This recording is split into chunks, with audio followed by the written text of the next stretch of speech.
본 방송에서 제공하는 투자 정보는 투자 판단에 대한 조언입니다. 방송에서 제공하는 주식의 가치, 가격 상승 및 하락에 대해서는 방송사에서 보장하지 않습니다.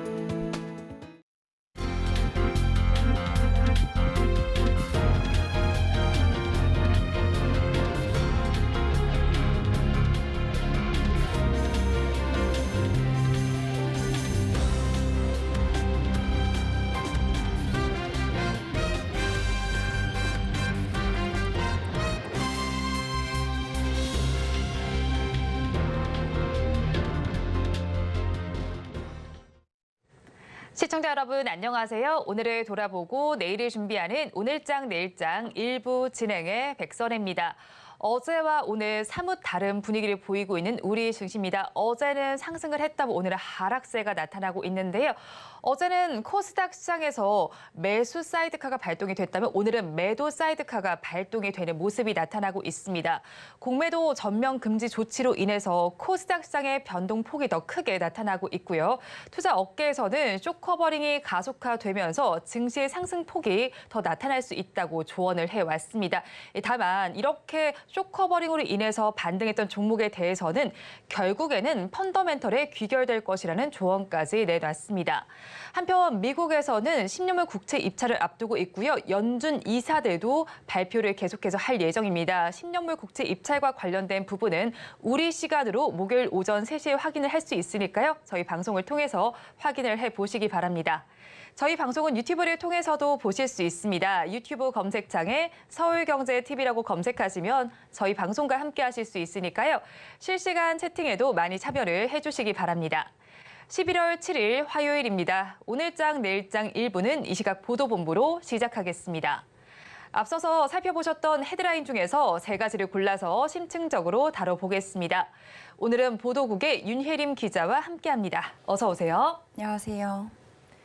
네, 첫 소식부터 알아보겠습니다. 소비자가 느끼는 장바구니 물가 부담이 커지고 있습니다. 지난해에 비해서 햄과 조미료 등 가공식품 가격이 많이 올랐다고요? 네, 소비자가 많이 찾는 식품 위주로 가격이 많이 올랐는데요.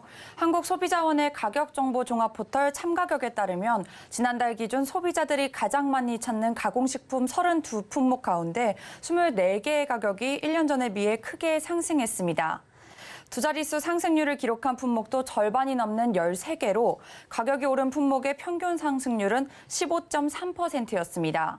품목별로 보면 햄 10g당 가격이 지난해보다 37.7%나 올라서 상승률이 가장 높았고 케첩이나 된장, 간장, 참기름, 마요네즈도 모두 20% 넘게 큰 폭으로 올랐습니다. 이외에 생수, 우유, 설탕 등 필수 식품으로 분류되는 품목이 15% 안팎의 높은 가격 상승률을 보였는데요. 한편 가격이 내려간 품목은 콜라, 소시지, 맛살 등 주로 기호식품으로 1년 새 가격이 내려간 8개 품목의 평균 하락률은 3.2%로 집계됐습니다.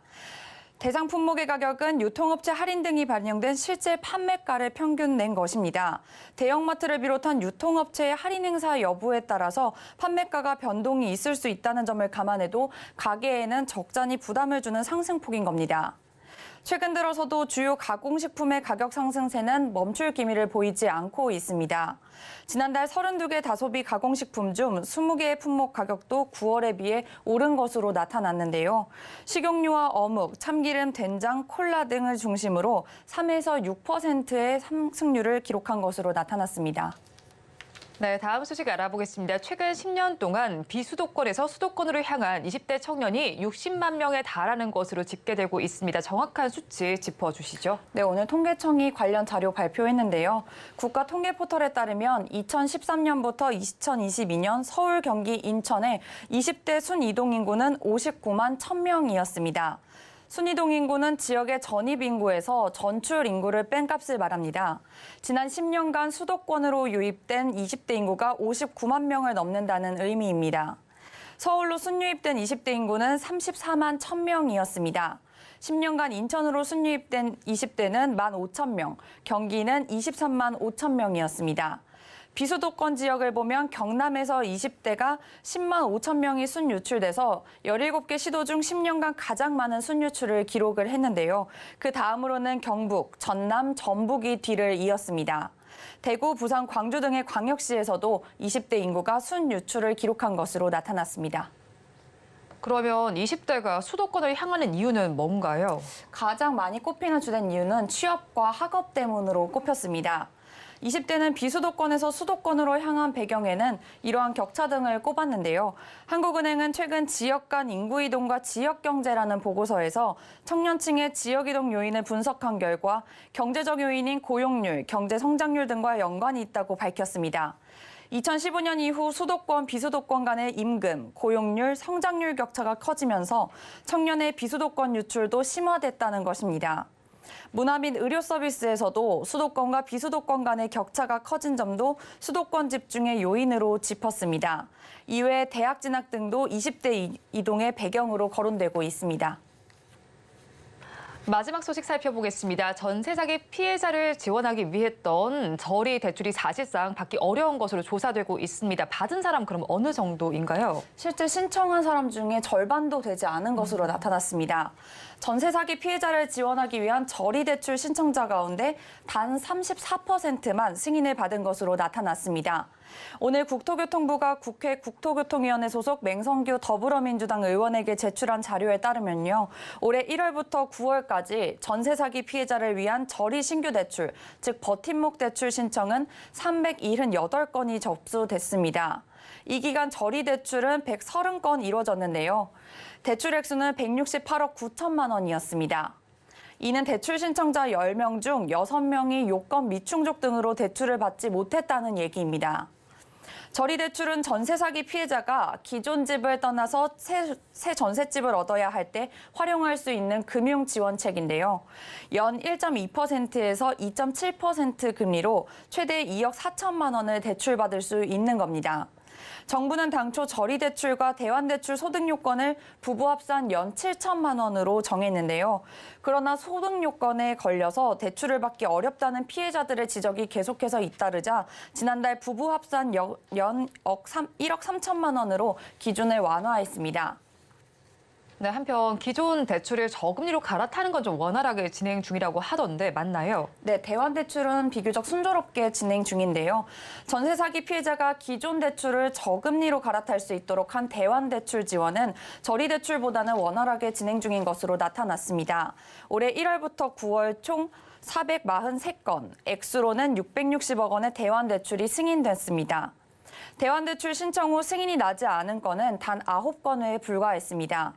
맹성규 의원은 지난달 5일 정부가 전세 사기 피해 지원 보완 대책의 일환으로 버팀목 대출 금리 신청 자격을 완화한 만큼 대출 진행 상황은 앞으로도 좀 지켜봐야 한다며 대출 실적이 계속 저조할 경우 정부는 추가적인 대책을 강구해야 한다고 밝혔습니다. 네, 오늘 이 시각 보도본부에서는 장바구니 물가 부담부터 전세 사기 피해자의 대출 소식까지 전해드렸습니다. 보도국 윤혜림 기자와 함께했습니다. 오늘 말씀 고맙습니다. 감사합니다. 계속해서 시황센터 연결해서 이 시각 시장 상황 알아보겠습니다. 최유정 캐스터가 준비하고 있습니다. 시황센터 최유정입니다. 어제 너무 강하게 올랐던 탓일까요? 오늘 우리 시장 쉬어가고 있습니다. 간밤 뉴욕 증시도 강보합권에서 숨고르기를 하는 모습 보였는데요.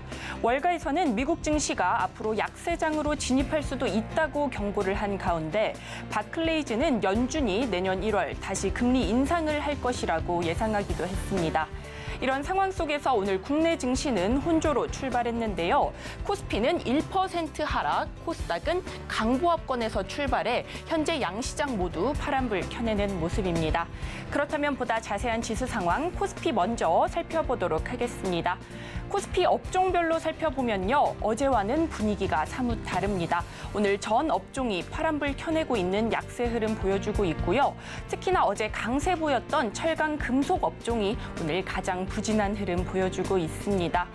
어제 2,500포인트를 돌파했던 코스피는 오늘 2,476선에서 개파락 출발했는데요. 이후 계속해서 하락폭을 키워가며 현재는 2.74% 내린 2,433포인트 지나가는 모습입니다. 이어서 수급도 한번 살펴볼까요? 어제 기관과 외국인 합해서 약 1조 원가량 매수세 보였는데요. 오늘은 기관과 외국인 모두 매도로 바꾼 모습입니다. 각각 3,112억 원, 2,479억 원 덜어내는 모습이고요. 오늘 개인만이 대형주와 제조업 위주의 매수세 이어나가면서 5,416억 원 담아내는 모습이네요. 이어서 코스닥도 살펴보도록 하겠습니다. 앞서 백선의 앵커가 언급한 대로 공매도가 금지된 이후 코스닥 시장의 변동이 커지는 모습입니다. 오늘 오전 11시 48분경 매도 사이드카가 발동되기도 한 코스닥인데요. 오늘 코스닥은요, 음식료 업종만을 제외하고는 모두 파란불 켜내고 있는 약세 흐름 보여주고 있습니다. 특히나 LNF와 에코프로비엠 오늘 매물 출회가 대거 이뤄지면서 오늘 약세 흐름 이어나가고 있고요. 이로 인해 일반 전기전자 업종이 부진한 흐름 보여주고 있습니다. 오늘 코스닥은요, 842선 그래도 강보합권에서 출발했는데요. 장 초반 등락을 보이다 이내 하락 전환한 뒤에는 계속해서 낙폭을 키워가는 모습인데요. 현재는 2% 넘게 빠지면서 820포인트 지나가는 모습입니다. 이어서 수급도 한번 살펴보도록 하겠습니다. 어제 5천억 원 가까이 사들였던 외국인, 오늘은 매도로 포지션 바꾼 모습입니다. 현재 2,565억 원 덜어내고 있고요. 기관도 2,030억 원 팔아내는 모습입니다. 개인만이 오늘 제조업과 IT 쪽에서 강한 매수 흐름 이어나가면서 4,700억 원 담아가는 모습이네요. 이어서 섹터별 흐름도 살펴보도록 하겠습니다. 먼저 상승하는 섹터, 빈대 살충제 관련주입니다. 전국적으로 빈대가 발견됐다는 소식에 그동안 빈대 청정국으로 불렸던 대한민국이 빈대 공포증에 휩싸이고 있습니다. 질병청은 빈대가 피레스로이드 살충제의 저항성을 보여 대체 살충제를 사용 검토를 적극 협의 중이라고 밝혔는데요. 또 피레스로이드 계열의 살충제가 효과가 없다는 내용의 논문이 이미 10년 전에 발표가 된 것으로 확인되면서 대체 살충제인 네오니코티노이드 계열이 부각되고 있습니다. 이에 따라 네오니코티노이드 계열의 살충제를 판매하고 있는 경농, 장 초반부터 강세를 보이고 있는데요. 현재까지도 상한가 풀리지 않는 모습입니다. 이어서 동성제약도 오늘 강세 보이고 있습니다. 9% 넘는 오름세 보이고 있고요. 경남제약 역시 현재 25%대 두 자릿수대 강세 보이면서 2,080원에 거래가 되고 있습니다. 우진 BNG도 강하네요. 오늘 20% 넘게 오르면서 1,483원에 거래가 되고 있습니다. 오늘 빈대 관련주에 관해서는 이어지는 코너에서 조금 더 자세히 다뤄볼 예정이니까요. 계속해서 많은 시청 부탁드리겠습니다. 이어서 하락하는 섹터도 살펴보도록 하겠습니다. 윤석열 대통령이 고금리 장기화 속 사상 최대 규모의 이자 수익을 거둔 은행권을 비판하고 나섰습니다.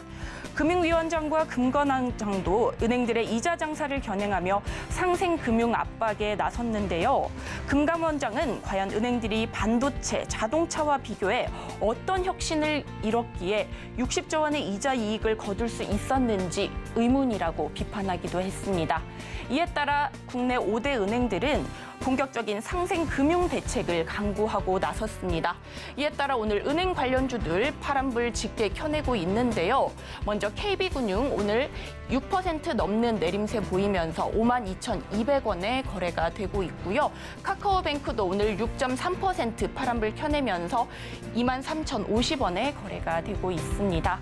이상 오늘장 시황 살펴봤습니다. 남은 오후장도 저희와 함께 하시면서 현명한 투자 전략 세워가시기 바라겠습니다. 이상 시황센터 최유정이었습니다.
시시각각 변하는 시장의 이슈와 주가의 변동성을 투자 전략을 업데이트해보는 시간입니다. 오늘은 골드스타의 황태규 대표와 함께합니다. 어서 오세요. 대표님과 이야기 나눠볼 뉴스 화면을 통해서 확인해 보겠습니다.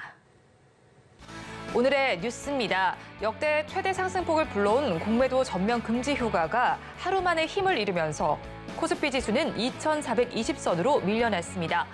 우리나라 공매도 계약의 74%를 차지하고 있는 외국인은 하루 만에 매도세로 돌아섰는데요. 어제만 해도 상한가를 쳤던 포스코 퓨처엠과 에코프로 BM, 에코프로 등 2차 전지 주요 종목들도 주줄이 하락하거나 힘겹게 상승세를 지키고 있습니다. 관련해서 오늘 2차 전지 섹터는 전반적으로 약세 흐름이 관찰되고 있습니다. 자세한 내용 짚어보겠습니다.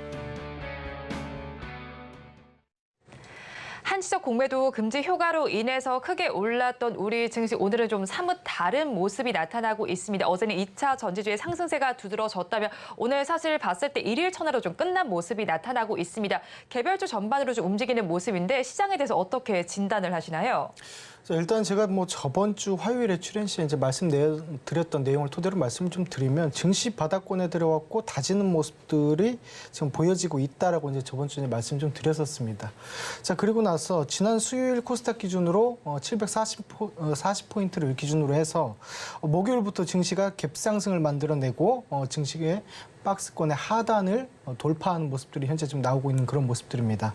자, 그거에 대한 원인은 일단은 미국 국채 금리에 대해서 수직 낙하하는 이제 금리가 조정받는 모습들이 좀 나오고 있고, 그리고 국내 공매도에 대해서 내년 6월까지 한시적인 금지, 그리고 전면 재검토라는 부분들, 호재라는 부분들이 발생을 하게 되면서 소스퀴즈 현상이 계속적으로 좀 발생이 되었다라고 볼 수 있습니다. 그로 인해서 어제 월요일 시장의 경우 2차 전지 관련주들이 굉장히 시가부터 급등을 하는 모습들이 좀 나올 수 있었는데, 딱 두 부류로 이제 설정을 좀 할 수 있겠어요. 그 당일에 15% 이상 갭이 이제 종목당 상승이 좀 나왔었는데, 그때 용기 있게 매수에 들어갔던 분들께서 오늘 차익 실현에 대한 물량, 그리고 기존에 지속적으로 물려있던 투자자분들에 대해서 원금 회복 심리에 의해서 약손절이든 원금이든 나오는 부분들에 대한 이탈 물량, 이러한 부분들이 오늘 증시 하락을 좀 만들어냈다고 보이고, 추가적으로 제가 보기에는 어제 증시가 약 7% 정도 코스닥이 상승을 했었을 때 코스닥 시가총액 1위, 2위에 대한 기업들이 급상승을 이끌어낸 만큼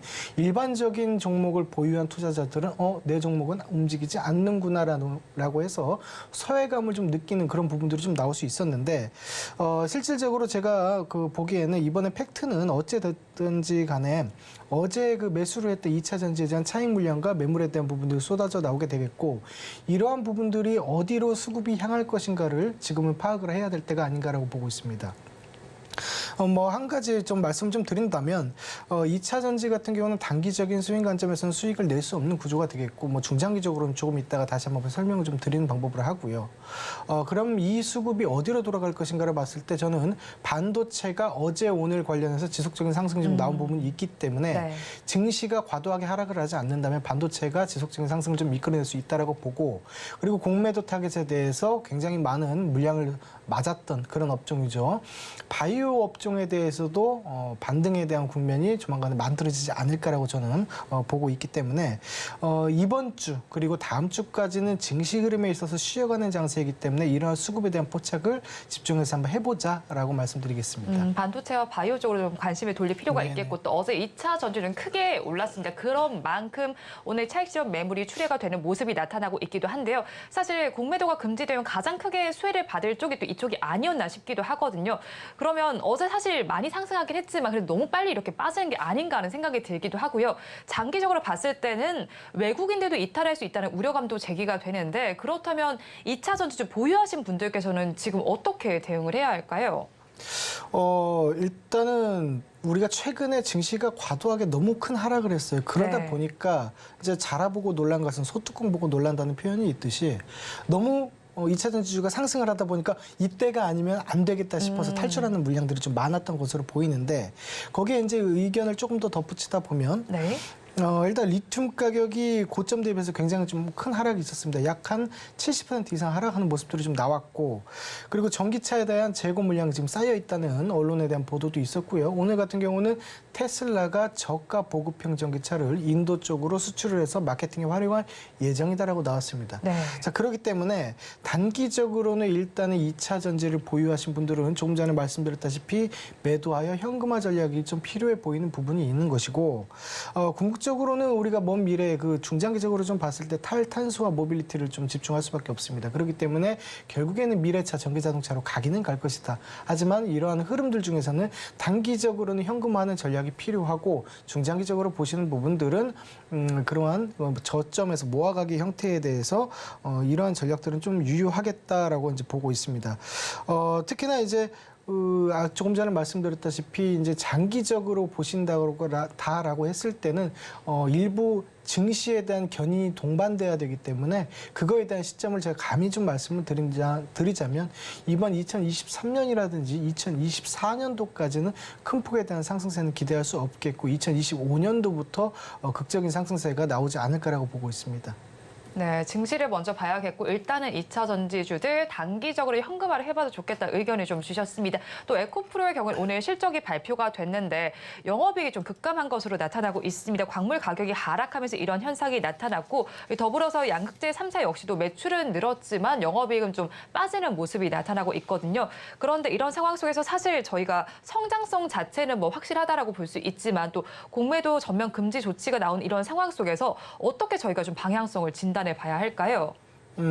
같은 얘기입니다. 같은 얘기인데 그 LNF라든지 네. 뭐 에코프로비엠 그리고 포스코 퓨처엠 결국에는 에코프로 그룹주와 포스코 그룹주를 좀 말씀을 드리고 싶은데 실적이 전년 동기 대비 시에 두 자릿수 영업이익에 대한 하락세를 보이고 있습니다. 원재료에 대한 리튬 가격에 대한 하락, 자 그리고 니켈 가격에 대한 가격 하락 등이 영향을 좀 미친 것으로 보이고 이렇게 해서 이제 판매가가 떨어지기 때문에 역 레깅 효과라고 표현을 할 수 있겠죠. 원재료의 투입 시차 효과가 일어났다라고 보입니다. 그렇기 때문에 매출에 대해서 판매고는 늘은 반면에 영업이익은 줄어드는 그런 현상이다라고 볼 수 있는데 그렇기 때문에 다시 역으로 추산해서 원재료에 대한 가격 상승이 지금보다 상승을 하든지 또는 이제 전기차 수요가 증가하게 돼서 판매고 매출적인 전반적인 모습에 대해서 살아나는 회복기에 대한 모습이 좀 나오든지 이러한 부분에 대한 스토리가 좀 그려진다면 당연히 실적이 뒷받침이 될 수가 있겠죠. 그렇기 때문에 그러한 모습들을 좀 생각을 하신다면 중장기적 측면에서는 좀 가능할 수 있겠다. 뭐 다만 이제 단기적으로는 2차 전지도 그렇고 뭐 양극재, 음극재 관련해서도 일단은 단기적으로는 매도해서 현금화를 시키는 작업이 분명히 좀 필요하다라고 보입니다. 네, 단기적으로는 정리를 해보지만 중장기적으로는 여전히 성장성이 유효하다고 짚어주셨습니다. 한편 또 뭐 지정학적인 리스크와 또 다른 이슈로 인해서 비료 관련주에도 관심이 몰렸는데 이번에는 빈대와 관련된 이슈입니다. 사실 뭐 이런 시대에 무슨 빈대야 이런 얘기를 할 수 있겠지만 요즘에 뉴스를 보면 빈대가 계속해서 확산이 되고 있고요. 뭐 뉴스에서도 살펴봤을 때 뭐 호텔에 다녀왔는데 빈대가 딸려왔다, 뭐 지하철 타고 왔는데 빈대가 붙었다 이런 얘기도 많더라고요. 그렇다면 이렇게 빈대 포비아가 확산되는데 추가적으로 상승 여력 저희가 어느 정도로 봐야 할까요? 이건 좀 사적인 얘기인데 네. 그 예전에 몇 년 전이었을 거예요. 영화관에 갔을 때 엉덩이가 좀 가려웠던 적이 또 문득 생각도 나고 네. 지하철이라든지 그런 사람들이 밀집해서 공공으로 쓰는 그런 장소 그리고 숙박업소라든지 이런 해외에서도 숙박업소에 대해서 배드버그라고 표현을 하는데 네. 그쪽에서도 이제 빈대가 좀 많이 이제 출몰을 하고 있는 그런 상황이죠. 물론 우리나라 국내 같은 경우에서는 일단 서울을 이제 시점으로 해서 고시원을 중심으로 해서 이런 신고가 좀 들어왔고 그거에 대한 부분이 공공시설로 확장이 되면서 지방에서도 신고 수가 계속해서 접수되고 있는 상황입니다. 하지만 이제 기존의 살충제, 빈대 살충제가 효과가 없다는 보도가 오늘 오전 중으로 나오게 네. 되면서 이제 바퀴벌레 살충약을 좀 사용해야 되는 거 아니냐라는 요소들이 좀 나오고 있고 이제 두 번째로는 새로운 살충제를 개발을 해야 된다라는 그런 얘기가 좀 나오고 있기 때문에 추가적으로 상승이 좀 가능할 수 있다라고는 보여집니다. 다만 이제 상승에 대한 시작은 사실은 경남제약이 약 한 7거래일 전부터 상승이 좀 시작이 좀 됐었고 오늘은 그 기존에 있던 그런 살충제 효과보다 더 뛰어난 걸 만들어야 된다고 하면서 오늘 대장주에 대한 역할은 경농이 이제 하면서 상한가에 진입을 해 있는 그런 상황입니다. 제가 보기에는 일단 그 니오코티노이드 이런 살충제에 좀 관심을 좀 가져야 되겠다라는 생각이고요. 실질적으로 이제 인바이오라든지 그리고 살충제를 판매하는 누보라는 종목에 좀 관심을 좀 가져주시면 좋을 것 같고요. 그리고 이제 원재료를 생산하는 동성제약, 동성제약이 아니죠. 성보화학 같은 경우도 관심을 좀 가져주셔야 되겠다. 그래서 어찌됐든지 간에 제가 조금 전에 증시에 대해서 쉬어가는 흐름이 나올 수 있다라고 말씀드렸는데 거기에 대한 틈새 시장에 대한 전략으로 오늘 같은 경우 그 빈대 관련한 종목들이 좀 상승하는 모습들이 좀 있었고 그리고 이제 중국 관련해서 폐렴 관련한 그 약품들이 상승하는 경우가 있었기 때문에 이러한 부분들의 당분간에 대한 흐름에 대한 움직임이 지속되지 않을까라고 보고 있습니다. 네, 흐름에 대해서 좀 짚어주셨는데 말씀해주신 종목 외에도 좀 추가로 좀 질문을 드리고 싶은 종목들이 있어요. 뭐 조비라든지 조비 같은 경우 지금 7%대 상승률이 나타나지만 윗꼬리가 좀 달려있는 모습이고요. 우진 비엔즈의 경우에는 그래도 23%대 강세를 보이고 윗꼬리 살짝 달려있어요. 또 카프로의 경우에는 윗꼬리, 아랫꼬리 모두 달려있으면서 양봉을 띄우고 있는데 이 종목들에 대해서는 추가적으로 어떻게 흐름을 체크해보면 될까요? 조금은 다른 시각으로 좀 보고 싶습니다.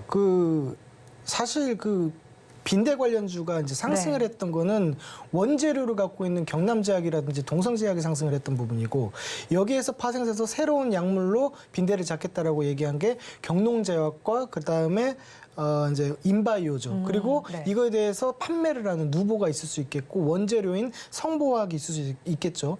이제 지금 말씀하신 조비 같은 경우는 이제 조금 다른 맥락에서 경농이 올라가니까 따라 올라갔던 그냥 단순한 흐름인 것으로 좀 보이고요. 우진 비엔즈 같은 경우는 돼지고기에 대해서 섭취량이 가장 많은 나라가 중국입니다.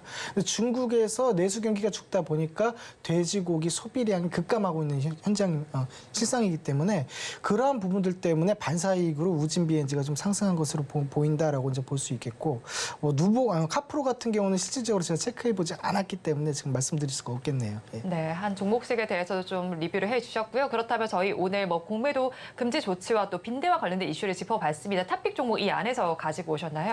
일단은 판매에 대해서 어찌됐든지 간에 기존의 살충제든 새로 만들어진 살충제든 이제 사람들이 소비를 할 거란 말이죠. 그럼 판매량이 늘어나게 되겠죠. 그래서 빈대에 대해서 살충제를 판매하는 누보라는 이제 종목을 픽하게 됐는데 근데 제가 설정해 온 가격을 이미 지금 조금 전에 터치를 해버리는 모습들이 조금 나와가지고 좀 이렇게 난감한 상황이긴 한데요. 실질적으로 네오티코티노이드 살충제를 판매를 하고 있고 식량, 곡물 관련주이고요. 농업 전문 기업입니다.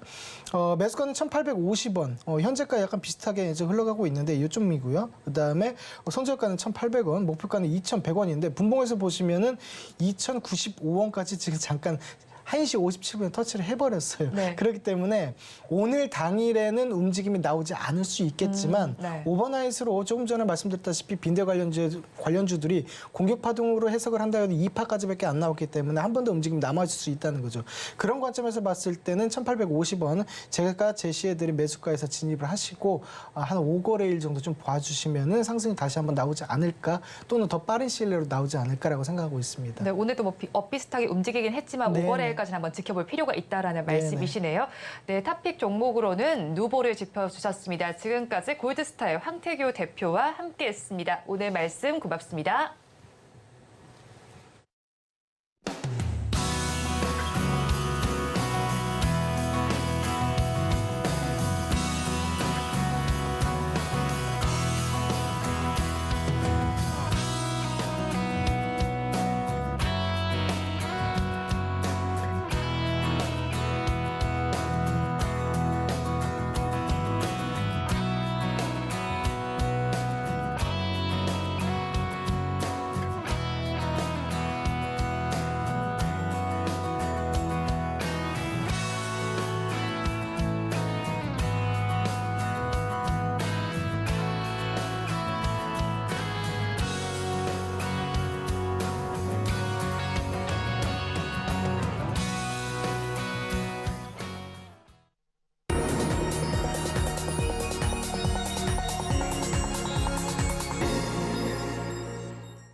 마켓 리더의 시선으로 글로벌 경제와 산업 트렌드를 체크하고 이걸 수익으로 연결해보는 시간, 고수의 선택 시간입니다.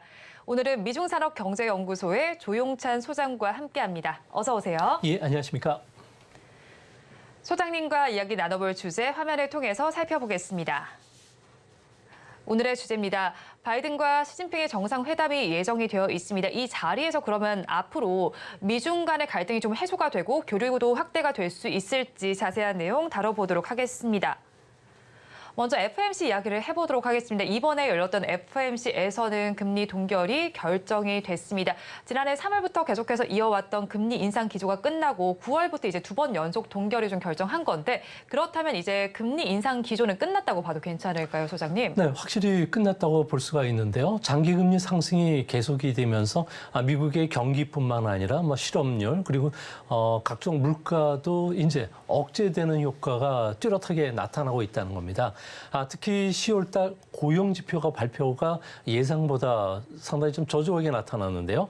이 때문에 CME 편집워치에 따르면은 12월 미국의 금리 동결 확률은 80%에서 90%로 뛰었고요.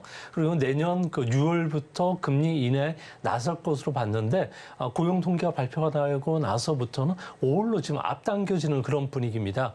이제 10년물 국제 수익률 같은 경우에는 최근 5%를 넘나들다가 현재 4.6%까지 떨어졌는데요.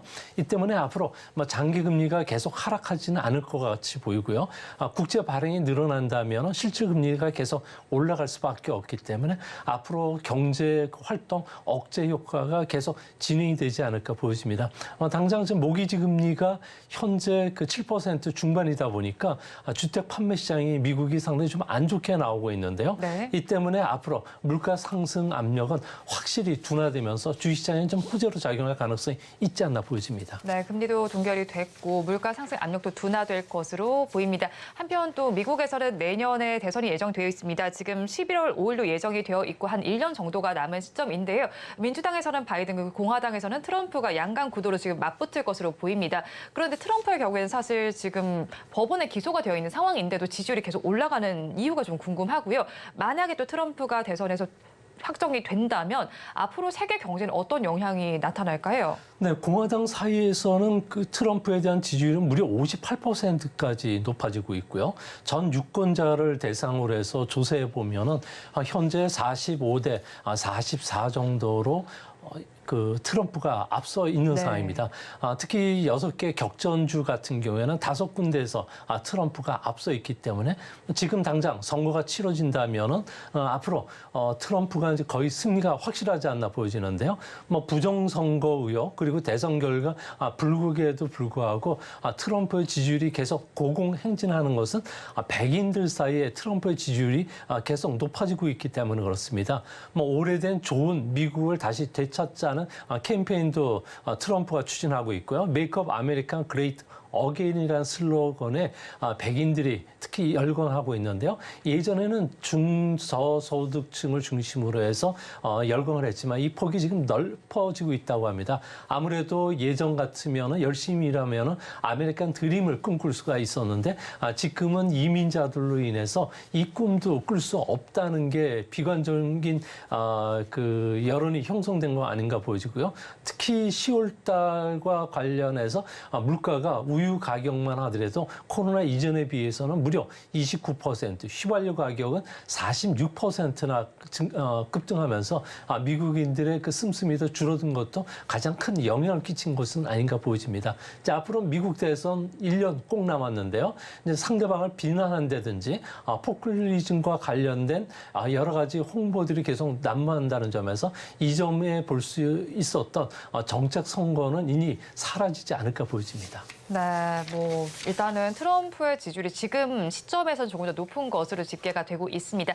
한편 또 워싱턴을 방문했던 중국의 왕이 외교부장은요, 블링컨 국무장관과 지난달 27일에 만났습니다. 미국 샌프란시스코에서 미중 정상회담을 개최하기로 합의를 했는데 사실 바이든의 경우에는 미국과의 대화에 좀 소극적이었는데 이번 APEC에도 참석을 하고 정상회담에 나서게 된 이유가 무엇에 있을까요? 네, 바이든뿐만 아니라 그 현재 시진핑 국가 주석 같은 경우에는 해외 순방뿐만 아니라 국내 일정과 관련해서 행사 소화를 상당히 소극적으로 해왔는데요. 이런 트럼프도 현재 경제 위기가 점점 심해지고 있는 상태고요. 또 미국과 외교 군사적인 충돌이 전 전선이 좀 확대되고 있는 그런 모습입니다. 우크라이나뿐만 아니라 중동, 대만, 남중국해 3대 전선에서 지금 미국과 대치하고 있는데요. 만약 우발적인 충돌이 일어났을 경우에는 전면전으로 치달을 가능성이 있고요. 이렇게 된다면은 중국 같은 경우에는 막대한 군비를 지출해야 되는데 이랬을 경우에 중국 경제 같은 경우에는 상당히 좀 어려워질 수 있다는 점에서 긴장을 좀 늦추기 위한 이런 그 전략 하에서 미국을 방문하는 것은 아닌가 보여집니다. 네, 긴장을 늦추기 위한 일환으로 시진핑이 미국을 좀 방문한다라는 것으로 분석을 해주셨습니다. 또 왕이 외교부장은 지난달 26일에서 28일까지 사흘 동안 워싱턴을 방문해서 정상회담을 최종 조율을 했다고 합니다. 그러면 주목해서 봐야 되는 정상회담의 이슈는 뭘까요? 네, 그 왕이와 블링컨 국무장관 같은 경우에는 그 시진핑과 바이든의 그 정상회담과 관련해서 한 6시간 정도 회의를 한 것으로 보여지는데요. 아무래도 중국 측이 요구한 것은 시진핑 자체가 고지식할 정도로 애피의 좀 성격을 갖고 있다고 합니다. 이 때문에 돌발 사태가 터졌을 경우에는 신속하게 대처를 할 수가 없을 뿐만 아니라 윤 대통령처럼 즉석에서 노려 요청이 왔을 경우에 재치 있고 순발력 있게 대응이 떨어진다고 합니다. 이 때문에 자칫 그 시 주석이 썰렁한 개인기를 보였을 경우에는 황제 권위가 추락할 것을 우려했던 것으로 보여지고요. 또 정상회담 뒤에 중국 측이 요구한 것은 시진핑과 바이든의 그 만찬석상에서 담화가 좀 그 유출이 됐을 경우에 자신의 그 위상에도 영향을 끼칠 수가 있기 때문에 이를 절대 유출시키면 안 된다는 강력한 단서 조항을 달았다고 합니다. 네, 강력하게 단서 조항을 달면서 조금 제한되게 회담이 이루어질 것으로 보이는데 일단은 이번 달 11일부터 17일까지 샌프란시스코에서는 에이펙 정상회의가 열리게 되고요. 미중 정상회담도 있습니다. 그렇다면 이 안에서 어떤 내용들이 다뤄질까요? 네, 가장 중요한 것은 이번 정상회담이 지금까지 보지 못했던 화려한 만찬이라든지 연회장에서 꾸며질 것이라고 합니다. 이는 그 중국 측에서 서방과의 굴욕적인 그 역사를 이번에 정상회담을 통해서 회복하고요. 자신의 국력이 세계를 선도하고 있다는 측면을 보여주기 위해서라고 합니다. 특히 대만 문제와 관련해서는 절대 양보하지 않겠다. 반도체 수출 규제와 관련해서 반대한다. 그리고 디리스킹과 관련된 경제 문제에서도 미국과 대립각을 세울 것으로 보여지는데요. 이 내용은 합의 문서에 들어가지는 않겠지만 미국이 경청해 준다면은 대신 기후 변화와 관련해서 미국이 좀 양보해 주겠다. 동중국해, 남중국해 군사 충돌을 방지하기 위한 군사 대회 재개도 허락하겠다. 또 두 나라의 그 사활적 이해가 갈려 있는 중동 문제와 관련해서는 서로가 장애물을 극복하고 공통의 인식을 늘려가기로 합의할 것이라고 합니다. 이런 측면에서 보면 글로벌 시장의 긴장도가 이번 정상회담 이후에는 좀 낮아질 가능성이 크지 않나 보여집니다. 네, 만찬을 통해서 이번 회담이 펼쳐질 예정이고 긴장도도 전반적으로 떨어질 것이라고 짚어주셨습니다. 그런데 또 시진핑의 방미는 지난 2017년 이후로 6년 만입니다. 그런데 인도에서 열렸던 G20 정상회의에는 참석하지 않았던 시진핑이 이번에 미국 방문을 결정한 이유는 어디서 찾을 수 있을까요? 네, 외교적 지적을 강조하기 위해서 지난 1기, 2기 시진핑 주석 같은 경우는 해외 순방에도 상당히 적극적이었는데요. 하지만 이번에는 인도나 그리고 자카르타에 열리는 아시안 정상회담에는 참석하지 않았습니다. 이는 인도 같은 경우에는 경호 문제 그리고 보통 그 국가 주석이 가면은 호텔 한 2등 정도 빌리는데 이런 문제를 다른 정상과의 호혜 평등의 원칙에 의해서 특별히 허가하지 않았기 때문에 그렇다고 합니다. 하지만 이번에 미국에 갔을 경우에 미국이 적극적으로 호텔 2등뿐만 아니라 중국에서 갖고 오는 각종 그 기자재나 가구들과 관련해서 수혜를 베풀었고요. 또한 중국 경호원들과 관련해서도 많은 숫자를 수용해 줬기 때문에 정상회담이 순조롭게 열릴 것으로 보여집니다. 중국에서의 요청을 꽤나 많이 받아들였기 때문에 정상회담이 잘 요청되는 것으로 보이네요. 그러면 이번 에이펙 정상회담이 개최되기 전에도 IPF 관계 장관 회의도 열리게 됩니다. 그러면 어떤 합의가 이 안에서 상당에서 도출되게 될 걸로 보시나요? 네, IPEF는 바이든이 주창한 민주주의 가치관을 갖고 있는 시장 경제 국가들의 경제 협력체인데요. 세계 공장인 중국에서 탈출을 목적으로 하고 있습니다. 이 때문에 관계 장관 회의가 열리고 있는데요. 현재 무역이라든지 그리고 클린 경제, 공정한 무역과 관련해서 높은 수준의 합의를 이뤄줄 것으로 보여진다고 합니다. 다만 문제는 지난번 5월 달에 공급망과 관련된 합의 이후에 중국이 반발하면서 외국 기업에 대해서는 스파이 혐의로 대대적인 조사를 벌이고 있고요. 중국 내 애플 공장을 갖고 있는 폭스콘과 관련해서는 세무조사나 토지 이용과 관련된 심층이 있는 조사가 진행되고 있다고 합니다. 이번에 합의가 이루어진다면 우리 기업뿐만 아니라 다른 서방 기업에 대해서 비관세 측면에서 압박이 좀 있지 않을까 보여집니다. 네, 무역과 클린 경제 그리고 공정무역의 합의가 도출이 됐는데 우리나라뿐만 아니라 다른 데도 좀 압박이 나타날 수 있겠다고 짚어주셨습니다. 한편 또 헝다그룹에 대한 청산 심리가 지난달 30일 홍콩 고등법원에서 열렸습니다. 그러면 3,270억 달러 상당의 부채를 안고 있는 헝다에 청산 명령이 이제 내려지게 될까요? 네, 그럴 가능성이 높다고 보여지는데요. 12월 4일까지 홍콩 법원 같은 경우에는 경영 재건과 관련된 구체적인 청사진을 제출하라고 했는데요. 이제 문제는 현재 CEO를 비롯해서 회장 같은 경우에는 구속이 된 상태이기 때문에 연락이 두절이 된 상태라고 합니다. 또 주택시장 침체로 인해서 자산 매각도 여의치가 않기 때문에 이제 앞으로 280개 도시 1,300개 프로젝트와 관련해서는 아마 연쇄도산이 일어날 가능성이 현재 높지 않나 보여집니다. 그렇게 된다면 중국 내 주택 청약자뿐만 아니라 하청기업, 은행들 같은 경우에도 연쇄 타격이 불가피하게 되는데요. 이랬을 경우에 다른 금융기관으로까지도 파산의 그 쓰나미가 몰려올 가능성이 있다는 점에서 중국 경제와 관련해서는 내년도가 가장 안 좋은 시기가 되지 않을까 보여집니다. 청산이 될 가능성이 높고 여기에 도미노로 좀 여파가 있을 것으로 보이면서 내년에 중국 경제가 더 안 좋을 것이라고 좀 정리를 해주셨습니다. 한편 또 전국금융공작회의가 시진핑의 주재로 6년 만에 열렸습니다. 여기는 중장기 금융정책 방향을 결정하는 회의인데 여기서 대형 부동산 개발 기업의 도미노 디폴트 사태와 관련된 사안들도 좀 나와서 해결점이 도출됐을까요? 네, 금융 리스크를 억제하기 위한 이런 회의였는데요. 하지만 소문난 잔치에 먹을 것이 없다는 말처럼 이번에도 구체적인 안들은 나오지는 않았다고 합니다.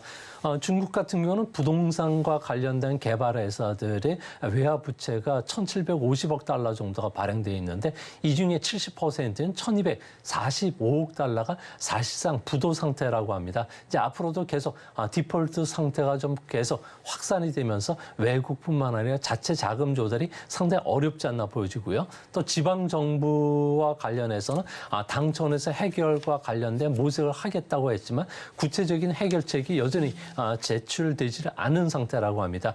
또 부동산과 금융 부분에 선순환도 이뤄질 예정이라고 했지만 선순환이 되려면 부동산 가격이 상승 추세로 돌아서야 되는데 과잉 재고 물량이 원활히 소화되려면 2025년은 지나야 되기 때문에 앞으로 상당 기간 중국의 부동산 회사뿐만 아니라 금융기관들의 어려움은 계속 진행이 될 것으로 보여집니다.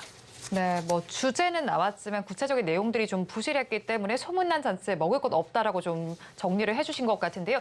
그런데 이렇게 중국 부동산 디폴트 위기 속에서 헤지 펀드들은 여기서 기회를 찾고 있습니다. 어떤 내용들인가요? 네, 위기 속에 돈 기회가 찾아온다는 이야기처럼 그 돈 냄새를 잘 맡는 국제 헤지 펀드들 같은 경우에 헝다나 비구엔처럼 구조조정의 그 혈안인 기업들과 관련해서 현재 주가나 채권 가격이 동전 가격, 그러니까 20분의 1 가격으로 떨어지다 보니까 네. 싼 가격에 사고 구조조정 계획에 처음부터 참가를 하면서 앞으로 그 해외 그 기업들에 대한 그 자산 매각뿐만 아니라 이런 헤지 펀드들이 대부분 그 명문가 자재들이라든지 지도층 자재들로 구성되고 있기 때문에 은행이라든지 그리고 금융 그 감독기관에 압력을 넣어서 구조조정을 워낙에 그 풀어낸 뒤에 차익을 챙겨서 가려는 그런 움직임이 뚜렷하다고 합니다.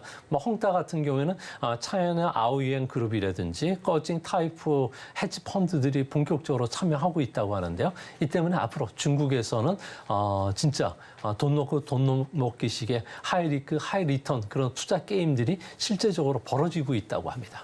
중국의 위기 상황을 지금 헤지 펀드들은 기회로 삼고 있다고 정리를 해주셨습니다. 또 한편 11월 11일 이번 주 토요일인데 광군제가 열리게 됩니다. 중국판 블랙 프라이데이인데 이제는 코로나 팬데믹이 지났잖아요. 그러면 이제 다시 또 신매출을 좀 기대해봐도 괜찮을까요? 네, 작년에 그 광군제 기간 동안에는 그 하루 기준으로 했을 경우에는 매출액이 한 2.2% 정도 감소를 했다고 합니다. 아무래도 중국 최대 행사인데 중국 정부가 코로나 기간 동안에 소비 억제에 의해서 이런 부분들이 행사가 좀 상당히 지연이 됐는데요. 이제 올해는 사치 금지령뿐만 아니라 부정 부패 단속 운동, 부동산 가격 하락으로 인해서 소비 씀씀이가 그렇게 크지는 않다고 합니다. 이 때문에 작년에 알리바바라든지 징동닷컴 같은 경우에는 화려한 개막식이라든지 해외 스타들을 초청했었는데 올해는 이런 것도 없고요. 그리고 매출 전망도 내놓지 않는다는 점에서 아무래도 작년에 이어 올해도 매출이 좀 부진하지 않을까 이렇게 보여집니다. 전반적인 경제 상황이 좋지 못하니까 크게 행사를 열지는 않는 것으로 보입니다. 그래도 11월에는 광군제에 이어서 미국의 블랙 프라이데이도 있는 등 소비자들의 가슴을 뛰게 하는 행사들이 좀 열릴 예정이잖아요. 그러면 일단 이 광군제 주요 내용들 어떤 이슈들을 좀 체크해봐야 할까요? 네, 올해도 회원을 위한 각종 이벤트들이 벌어지고 있고요. 그리고 전자상거래 회사들 같은 경우는 OEM 방식으로 해서 주문자 상표 부착 방식으로 아주 싸게 공급을 해주고 있다고 합니다. 그리고 플랫폼마다 최저 가격 경쟁이 지금 붙어 있는 상태고요. 가장 요즘 그 뜨거운 중국에서 팔리는 물건은 가전제품, 휴대폰, 디지털과 관련된 제품이라고 합니다. 의류나 개인용품뿐만 아니라 스포츠 용품들도 최근에 인기를 끌고 있는데 이런 걸 팔기 위해서 라이브 스트리밍 플랫폼에서는 현금 쿠폰도 지급하고 있다고 하고요. 올해 같은 경우에는 국내 기업들 같은 경우는 상당히 어려움에 처할 것으로 보여지는데 중국에서는 현재 고차오 그러니까 애국 소비 운동이 아주 심하게 벌어지고 있다고 합니다. 이 때문에 우리나라 상품뿐만 아니라 해외 상품들이 좀 매출이 좀 둔화되지 않을까 이렇게 보여집니다. 절대된 소비 행태라든지 또 신중한 소비 행태는 좋긴 하겠지만 경제를 끌어올리기 위해서는 이런 가수요도 좀 있어야 되는데 이런 가수요가 올해는 찾아보기가 힘들다고 합니다. 네, 올해 광군제 OEM 방식 저가 제품이 많을 것으로 보이고 오히려 우리 기업들이 조금 그다지 혜택을 받지 못할 것으로 보입니다. 그래도 이 안에서 광군제 혜택을 받을 만한 종목들이나 업종들이 있을까요? 네, 아무래도 디지털과 관련된 부품들이 상당히 좀 활발해질 것으로 보여지는데요. 이 때문에 중국의 디지털과 관련된 부품 회사들의 매출이 꾸준히 늘어나고 있고요. 또한 중국의 이런 소비 행태와 관련해서는 아무래도 중간재라든지 자본재를 수출하는 석유, 화학이나 철강제라든지 이런 쪽도 상당히 매출이 좀 많이 늘어날 가능성이 있다는 점에서 물건은 그 상품과 관련해서 완제품보다는 중간재와 관련된 기업들의 그 공장 가동률 그리고 상승 또 재고 소진도 빨라질 수 있다는 점에서 반도체 관련주들도 좀 관심 있게 보실 필요가 있지 않나 생각이 됩니다. 네, 중간재와 반도체와 관련된 종목들을 관심 있게 보면 좋겠다는 의견을 주셨습니다. 지금까지 미중산업경제연구소의 조용찬 소장과 함께했습니다. 오늘 말씀 고맙습니다. 오늘장 내일장 1부에서 전해드린 내용 정리해서 보여드리겠습니다. 화면으로 확인해 보시죠. 오늘장 내일장 1부의 핵심입니다. 어제는 지수가 상승을 했고 또 거기에 2차 전지주가 그 부분을 주도했는데 2차 전지주에 대해서 단기 전략에는 상승 시에 매도해보자는 전략을 주셨습니다. 그리고 2차 전지뿐만이 아니라 빈대 관련주에도 관심을 가져보시면 좋겠습니다. 빈대가 계속해서 많이 포진이 되고 있습니다. 관련해서 추가 상승 가능성이 있으니까 그중에서도 누부에 대해서 관심을 더 가져보면 좋겠다는 의견을 주셨습니다. 마지막으로 미국과 중국에 대한 이야기도 좀 나눠봤습니다. 시진핑의 방미에 이어서 중국 포장의 노림수라고 짚어주셨으니까 이 부분 어떤 의미로 가져가는지를 한번 살펴보시기 바랍니다. 본 방송에서 제공하는 정보는 투자 판단에 대한 조언일 뿐 해당 주식의 가치와 수익률을 보장하지는 않습니다. 아울러 서울경제TV와 서울경제신문은 당사의 브랜드입니다. 최근 당사를 사칭하는 피해 사례가 늘어나는 만큼 각별히 주의해 주시기 바랍니다. 오늘장 내일장 1부에서 준비한 순서는 여기까지입니다. 저희는 잠시 후 2부로 돌아오겠습니다.